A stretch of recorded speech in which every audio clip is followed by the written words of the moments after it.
আসসালামু আলাইকুম, কেমন আছেন সবাই? স্মার্ট একাডেমিতে আপনাদেরকে অভিনন্দন। আমরা আজকে প্রশ্ন সমাধান করব ষষ্ঠ শ্রেণীর অনুশীলনী 1.2। আমরা ইতিমধ্যেই 1 এবং 2 নং প্রশ্ন সমাধান করেছি। এখন আমরা 3 নং প্রশ্ন সমাধান করব। 3 নং প্রশ্ন সমাধান করার আগে এখানে কিছু বিষয় আপনাকে জানতে হবে। এখানে লেখা আছে কি, লেখাটা আপনাকে সম্বন্ধে ধারণা থাকতে হবে। নিচের কোন সংখ্যাগুলো নির্দেশিত সংখ্যা দিয়ে নিঃশেষে বিভাজ্য? মানে কি, এমন একটা সংখ্যা থাকবে, এমন দুইটা সংখ্যা থাকবে যা একটা সংখ্যা অন্য সংখ্যা দিয়ে ভাগ করা যায় কি না। যেমন ক নম্বর প্রশ্নটা, ক নম্বর 3 নং প্রশ্নের ক নম্বর যদি দেখি, দেওয়া আছে 3 দিয়ে 545, 6774, 8535 এই সংখ্যাগুলোকে 3 দ্বারা ভাগ করা যায় কি না। হ্যাঁ, তাহলে এই 3 উল্লেখ করে দিয়েছে, তো সেক্ষেত্রে আমাদের সহজ। আমরা প্রথমে যেটা দেখব, 3 দিয়ে 545কে ভাগ করা যায় কিনা। আমি বেসিক ক্লাসে কিছু জিনিস আপনাদেরকে শিখিয়েছিলাম, সেটা হলো 1 থেকে 10 পর্যন্ত সংখ্যা দিয়ে ভাগ করা যায়, এটা সংজ্ঞা এবং বিস্তারিত আমি বলেছিলাম। এখানে আমরা 3 দিয়ে ভাগ করতে গেলে প্রথমে আপনাকে জানতে হবে, প্রথম চিন্তা,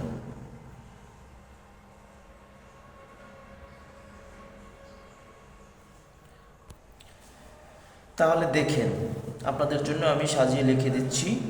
প্রথম চিন্তাটা তাহলে কি করবে? প্রথম চিন্তা, 3 দিয়ে তখনই ভাগ করা যাবে যখন যেটাকে ভাগ করব সেটার যোগফল যদি 3 দ্বারা ভাগ করা যায়। মানে এই সংখ্যাটা, এই যে 545, এই সংখ্যাটার যোগফল যদি, এই যে যোগ করলাম 5 যোগ 4 যোগ 5 যোগ করলাম, যোগফল এই যে 14, যোগফল হলো 14, এই 14কে যদি আপনার এই 3 দিয়ে ভাগ করা যায়, তাহলে এই 545 সংখ্যাটা 3 দ্বারা বিভাজ্য, মানে ভাগ করা যাবে, তখন সেটা 3 দ্বারা বিভাজ্য হবে, না হলে 3 দ্বারা বিভাজ্য হবে না। এখন আপনারা দেখেন 14কে 3 দ্বারা ভাগ করা যায়, 14কে, অতএব 14কে 3 দ্বারা ভাগ করা যায় না, ভাগ করা যায় না।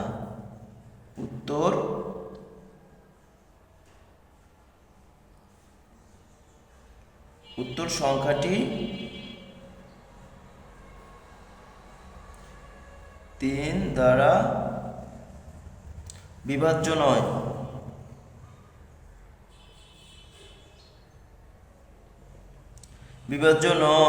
বুঝছেন? এভাবে এটা করবেন, একদম সহজ, এরপরে আর সহজ নিয়ম নাই। তাহলে এরপরের অঙ্কটা করব, এই যে এটা 6778, সেম ওই নিয়মে করব।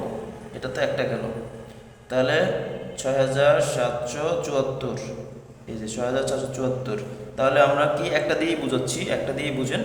প্রথম চিন্তা কি, 3 দিয়ে তখনই ভাগ করা যাবে যখন সেটাকে মানে কি, যেটাকে মানে কি, এই সংখ্যাটাকে যেটাকে ভাগ করব সেটার যোগফল, এই যে এটার যোগফল যদি 3 দ্বারা ভাগ করা যায়, তাহলে সেটা 3 দ্বারা বিভাজ্য হবে, না হলে হবে না। তাহলে এটা দেখেন, প্রথম চিন্তা তো ওইটা তো আমরা পড়লামই। এখন দেখেন, প্রথমে যোগ করব, যোগ সমান কি, 6 যোগ 7 যোগ 7 যোগ 4, যোগফল কত?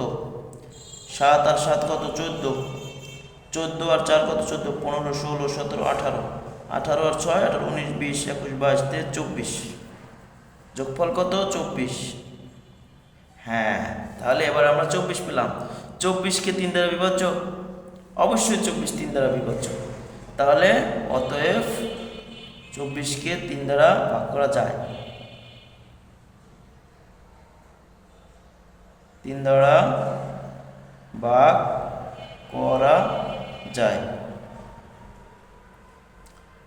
উত্তর সংখ্যাটি 3 দ্বারা বিভাজ্য।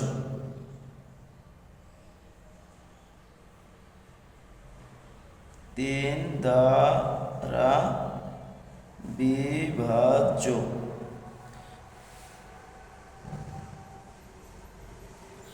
বুঝছেন? একবার সহজ, আপনারা কোনো কিছু চিন্তা করা লাগবে না, আপনি শুধু মাথায় এটা রাখবেন, 3 দিয়ে তখনই ভাগ করা যাবে যখন যেটাকে ভাগ করব সেটার যোগফল যদি তিন দ্বারা ভাগ করা যায় তাহলেই মনে করেন আপনি একবার সহজ। এই যে এই বেসিকটুকু আপনাকে মাথায় রাখতে হবে, এই বেসিকটুকু আপনাকে মাথায় রাখতে হবে, আর কিচ্ছু দরকার নেই। তারপরেটা লক্ষ্য করেন, পরেরটা কি আছে, এটা আছে 8 5 3 5, বক্স করে নিলাম। এখন দেখেন যোগ করব, একটা পারলে আপনি সব পারবেন, একদম সহজ। যোগ কি, 8 যোগ 5 যোগ 3 যোগ 5 সমান সমান কত, 5 আর 5 10, 10 আর 3 13, 13 আর 8 কত, 21। যোগফল কত, 21। এই যে প্রথম কি বলেছিলাম, 3 দিয়ে তখনই ভাগ করা যাবে যখন যেটাকে ভাগ করব, এটা কমা দিয়ে দিই, যখন যেটাকে ভাগ করব সেটার যোগফল যদি 3 দ্বারা বিভাজ্য হয়।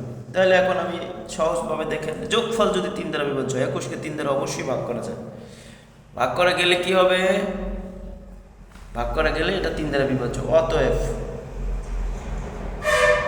21কে 3 দ্বারা ভাগ করা যায়। উত্তর সংখ্যাটি 3 দ্বারা বিভাজ্য।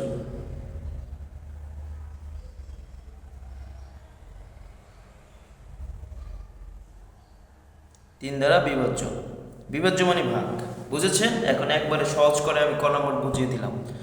ধন্যবাদ সকলকে।